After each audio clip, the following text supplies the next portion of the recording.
Laws. You know them, you love them, and hate them, but you gotta follow them. Some rules are meant to be broken, but definitely not the rules of the road. There's a few terms of trucking and driving in general across the country and from state to state that may seem silly or inconsequential or downright obscure, but there's always a reason, or maybe a story, at least a speculation behind everything. And today, we're going to take a peek at some of the more mind-boggling road laws and trucking myths. From the outdated and antiquated to tall tales of trucking, we're going to see if we can get to the bottom of some of these laws. Every day, we place a strong emphasis on driver safety here at Liquid, and we always ask y'all to follow the laws in place no matter how dumb you think they may be. Better safe and feeling silly than being super sorry, right? That being said, if you're ever unsure of the legality of something, it can't hurt to ask. All right, without further ado, we're about to truck up some history and get down with the law. Welcome to the gold standard of podcasts for the gold standard of drivers. This is the Liquid Trucking Podcast with your host, Marcus Bridges.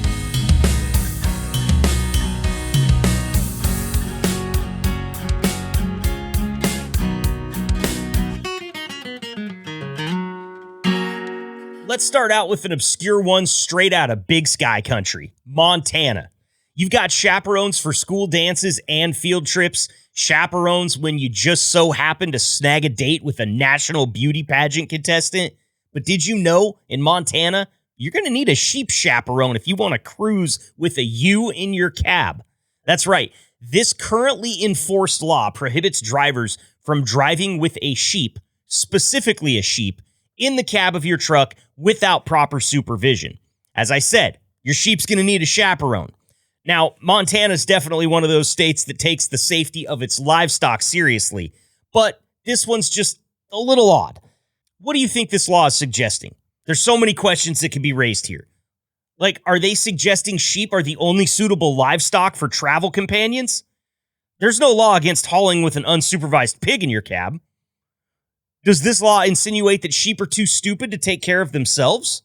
They're probably onto something with this one, but dogs, cats, and our other domesticated buddies don't require chaperones. I don't know about you, but I've known a few dogs that would be less than sharp co-pilots. Detective Elliot Stabler and Lieutenant Dan, my two corgis notwithstanding. And the ultimate, and maybe most obvious question that I come up with here is what the heck is the sheep doing in your cab in the first place? Let me tell you a little story that hails just from a little bit north of me. Get on I-5, truck up about 30 miles, and you will end up in Corvallis, Oregon, home of Oregon State University. In March 2005, an Oregon State University defensive tackle for the football team named Ben Seigert was arrested for driving under the influence and arrested for stealing a ram from the university's sheep center. Now, the ram that he had stolen just so happened to be a ram that was being studied for the tendencies of homosexuality in sheep. I'm not joking. You can Google this. This is how we came up with this story of an Oregon State football player stealing a gay sheep, and it's been really lore in our Oregon football annals ever since. This is our little brother university. This is a rival, but all I will say is, all I learned from this is that obviously sheep are great riding companions. But unfortunately, I don't think we're going to leave this one with more questions than we have answers. While this is still a law on the books, the rhyme and reason backing it seems to be lost to time. All you need to do is remember, while hauling through Montana, you're going to want to get your woolly bully a babysitter or keep the sheep transport to the properly sanctioned trailer. Another thing to remember while in the treasure state of Montana is that there's a law presently in place that prohibits honking your horn, 18-wheeler or otherwise, outside of a sandwich shop after 9 p.m. That's right. If you're beefing with your favorite sandwich artist in Montana, it's totally okay to blare the horn outside their shop until 8:59, but no later. Be careful with this one in Arkansas, as it's also on the books there as well. No word on whether or not you can pull up extra early to your favorite donut shop and hold down the horn at 3 a.m. This is another active law that doesn't seem to have much history behind it, but it's a good one to know, especially if you're prone to getting heated when you're at Jimmy John's and they didn't do it right, okay? Moving on, I'm curious if this rumor has made it across your dashboard. Wink, wink. There's been a rumor going around for a long time that slobbish drivers will be penalized during DOT inspections. I'm looking at you, drivers who find sentimentality in their piss jugs and save them until forced to toss them. This one, while untrue, focuses on bed sheets of all things. The rumored regulation is that drivers' bunks must be made before hitting the road. Not only that, but the sheets have to be a crisp white. I don't know about you, but that sounds like more like the military than the trucking industry. And while your mom would be proud to see you making your bed every day, thankfully, this is not a real regulation, so we can dispel the rumors.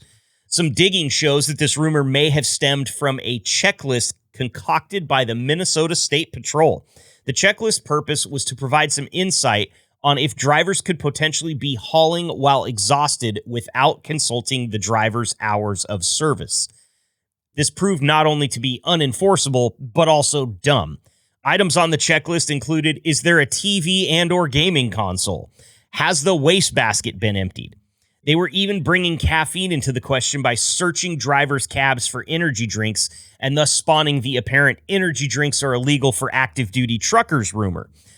And using this all as ammo to call a driver unfit to haul. Ultimately, the MSP garnered rightfully placed flack for going rogue and was subject to a federal lawsuit as a result in 2008.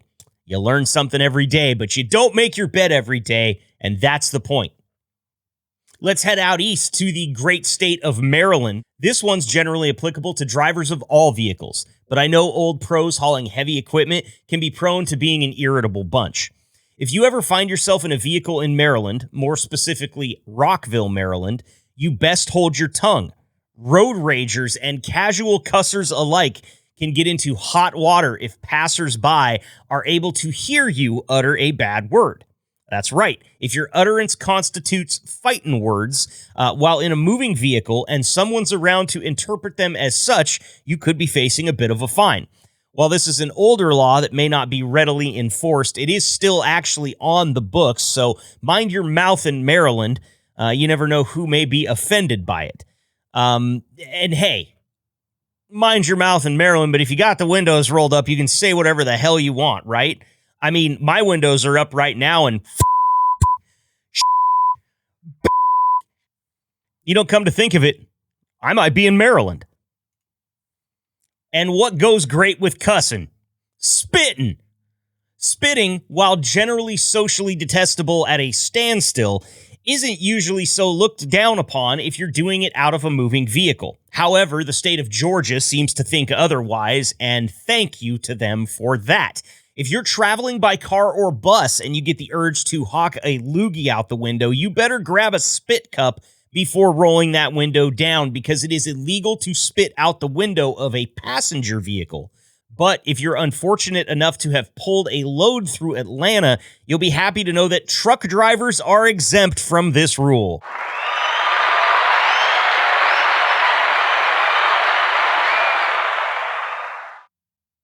Stuck in that legendarily awful Atlanta traffic? Why not pair a little loogie with that bumper-to-bumper action? Our research shows that this more antiquated law is not upheld in most of Georgia, but is still enforced in the metro Atlanta city of Marietta. So truckers, spit away. And to all you four-wheelers, you better watch where you hawk.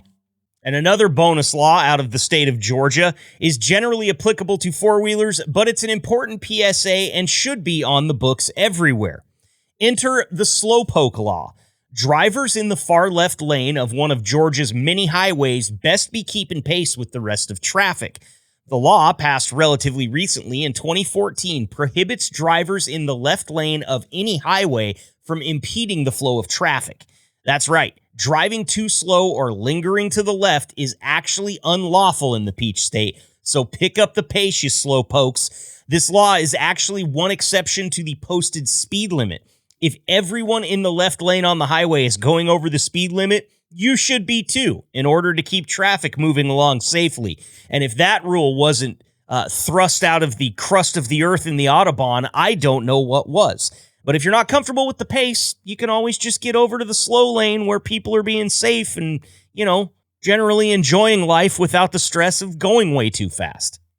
Now, our research shows that the slowpoke law was put into place due to many factors. For example, slow and scared drivers in the far left lane have the potential to obstruct emergency vehicles and cause major accidents and pileups.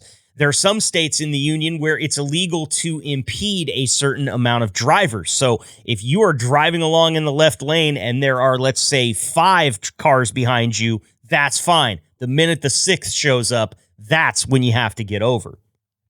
Now, another popular belief spread amongst drivers is that it's illegal to operate a commercial vehicle while wearing flip-flops or barefoot. This is actually another myth, but it comes from a place of good faith.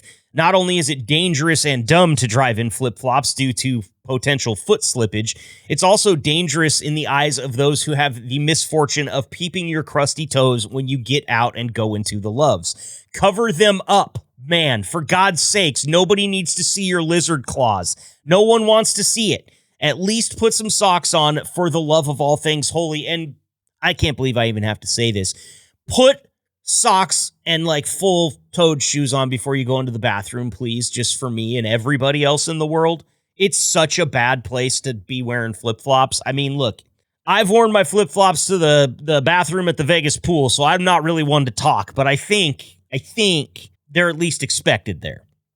Let's run out into the middle of the country where Nebraska hangs out. Omaha, Nebraska, center of the country. Get yourself a pretty good steak there. All right, we're merging over into a downright bizarre one from the state of Nebraska. Forget about that left lane in a state notorious for being one of the flattest in the country. It is legally required that you stay in the right lane while driving any vehicle through the mountains. Does this sound strange to you? Go ahead, I'll give you a second to chew on it. That's your second. Maybe it sounds strange to you because there's not a lot of what you could consider to be mountain ranges in the Cornhusker State. And that's me being generous in the elevation area. Okay, the highest point in the state, Panorama Point, is around 5,424 feet above sea level, which lands it squarely in the 22,675th spot for the highest spots in the United States. It's no Rocky Mountain High, but you can see a great range from the pitiful peak. In addition, much of the state's hills, knobs, and buttes are on private farms and ranches, so you likely wouldn't be driving through them in the first place. So what gives with this law? Has Statute 60-6181 been put in place just in case 12 million years suddenly passes and we end up with a treacherous mountain range right on the outskirts of Omaha? We're still scratching our heads over this one. Can't really answer it, especially since the law's verbiage does not downright say what is constituted to be a mountain in a majorly flat state. What it does explicitly say is that drivers of these unspecified mountains keep their vehicle under control. I guess that's pretty bad news for those of us who like to drive blindfolded with one hand tied behind our backs. But all jokes aside, Nebraska's certainly not all flat. And while some may scoff at our sea level, it's still a good idea to stay right if you're riding down uncertain terrain. Hauling south a bit from Nebraska, we're checking out one of the more interesting distracted driving laws on the books. With phones, constant beeps, and pings from our devices and in-cab accessories, distracted driving is a problem nowadays more than ever. But you won't believe the law Oklahoma thought necessary to pass.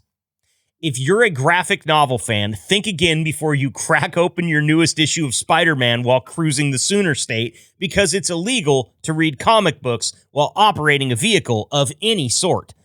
That's right, truckers. Like a lot of these laws, the origins have been obscured, but we're assuming that it has something to do with adults panicking about kids' interests since the invention of the teenager. That, or somebody drove headlong into a gigantic tree while reading the first edition of Spider-Man. The rise of the popularity of comic books generally coincided with the rise of the mobile teen. My guess is that adults raised concerns about teens being so invested in their comics that they'd take them on the road with them, and once the power of boredom had taken over, they'd whip out those Batmans and Fantastic Fours and kablowie, crash the vehicle. Whatever the reasoning behind this law is and whether it's going to be upheld is for debate. What isn't up for debate? Not even your favorite superhero can save you from distracted driving.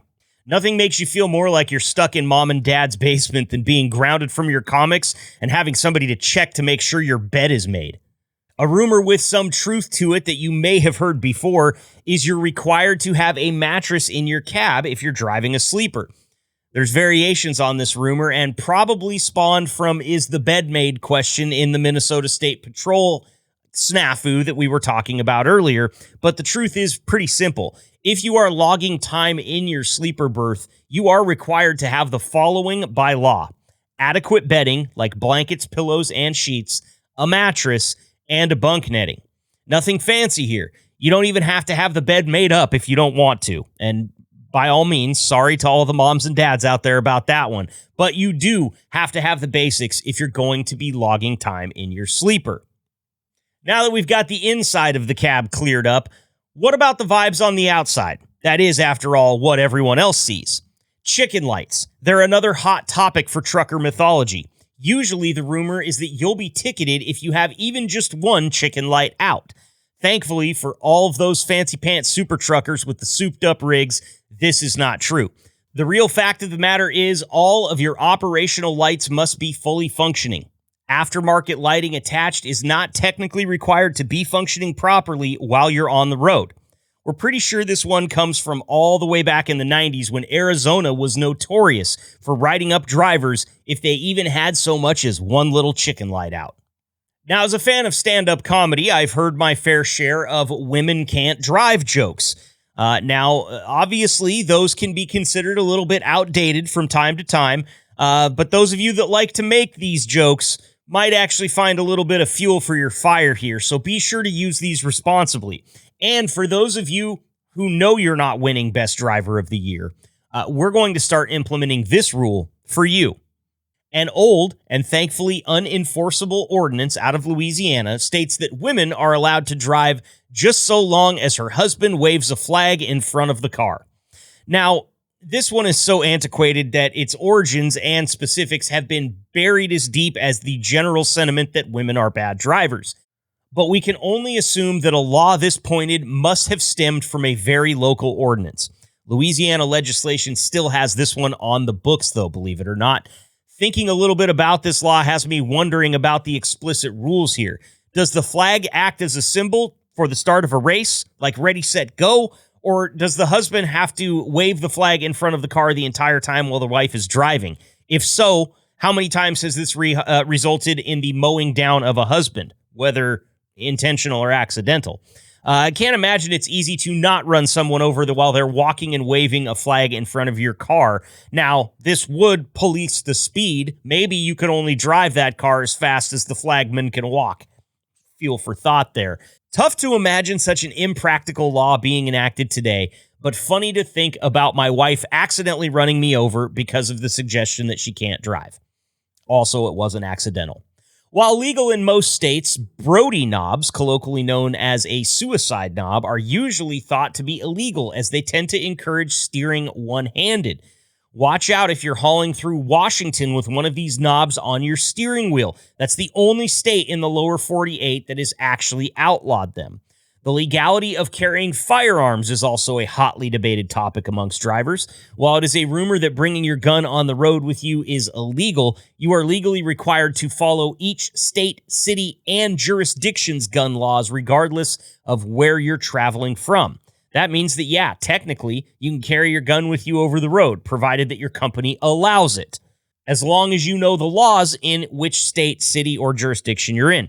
This is easy if you're somehow only driving in one small area. But as one Reddit user pointed out, to be technically within the law wherever you are, you'd have to, quote, have the weapon unloaded and locked up and the ammo locked up in a different location. Doing that makes it pointless to have, which is the goal in the places that have such restrictions.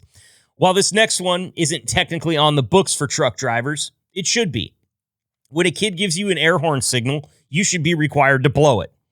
Within reason, obviously. There's no greater joy than sharing the excitement of sounding the big horn with a kid. That's the core of driverhood, right? I know all of you guys love it.